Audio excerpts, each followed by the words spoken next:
Hello folks, Rob Dreemeyer here. Welcome to Broadway Barfly. Today we're talking about the musical Guys and Dolls, and we're making a Doncellita. If you're a theater fan who loves a great cocktail, click that subscribe button because Broadway Barfly is the channel for you. Damon Runyon was a celebrated American author famous for writing stories about con men and gamblers, colorful characters who inhabited Times Square in the 1930s. His stories were extremely popular, and over the years many were adapted into films. Little Miss Marker, The Lemon Drop Kid, and Pocketful of Miracles are just a few examples of films based on Runyon's stories.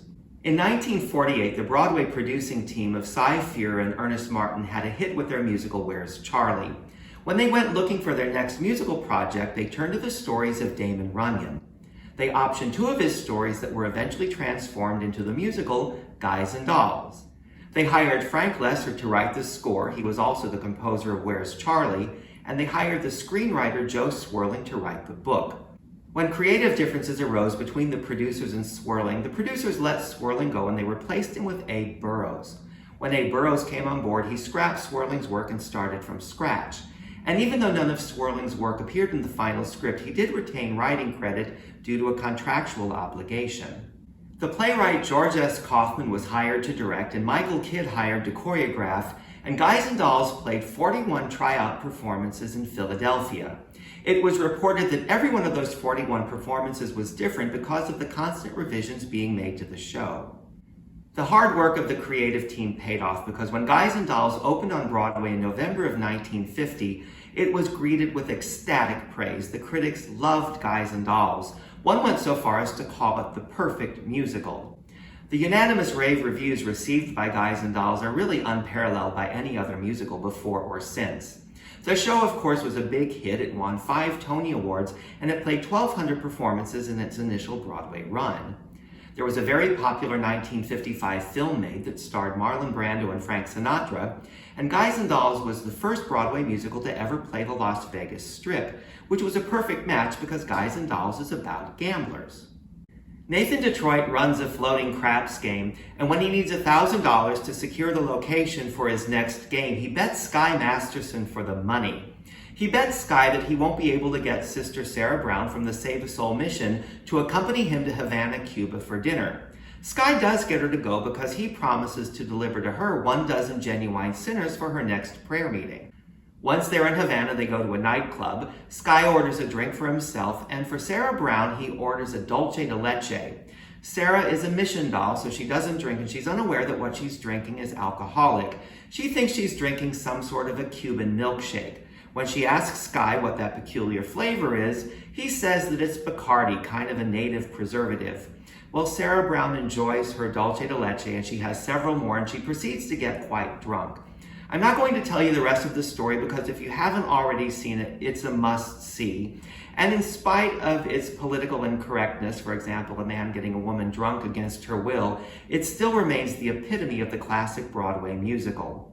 So let's take a closer look at what Sarah Brown might have been drinking in Havana.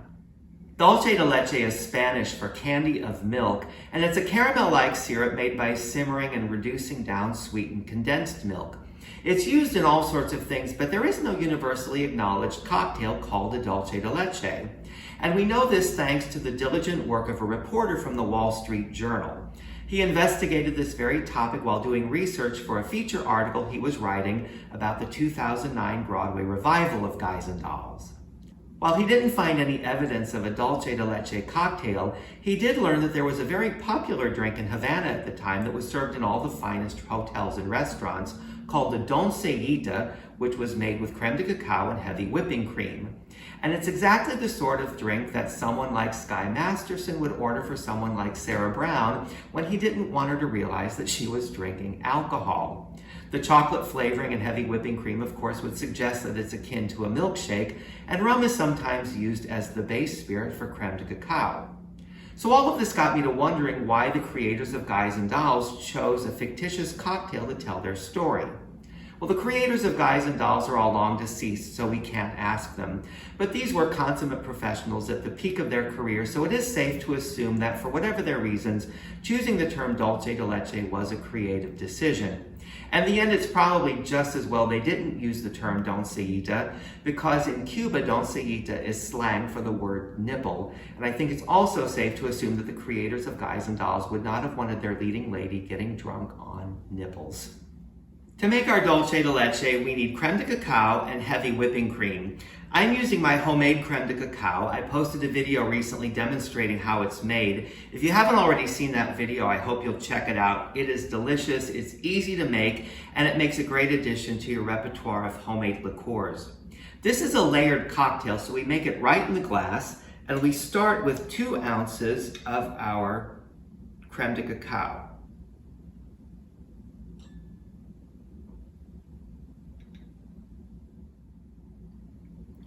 We're going to use about the same amount of whipping cream, or however much it takes to fill the glass. I'm going to whip this up just a little bit to aerate it and give it some body. That'll help us make a nice clean layer.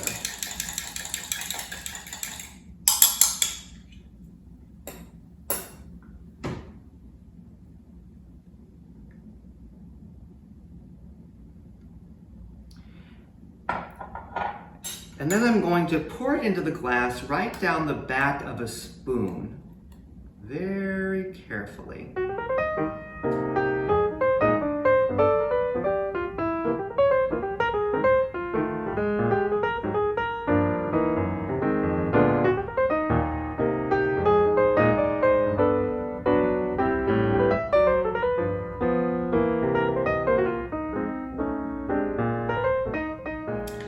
There we go. And then we are going to garnish this, of course, with a bright red cherry. And there you have your authentic Cuban Doncellita. As always, thank you for spending your time with us here at Broadway Barfly. If you're enjoying the channel, I hope you'll subscribe, give us a thumbs up, leave a comment, share a video with your friends. Your participation here really helps us grow on YouTube. And don't forget to check out our Broadway show clips. For every show we discuss, I try to post a show clip so you have something to enjoy while you're enjoying your cocktail. So until the next time, cheers. If you enjoyed the video, why not give it a thumbs up and share it with your friends? Feel free to leave your comments and click that subscribe button because there's a lot more Broadway Barfly to come.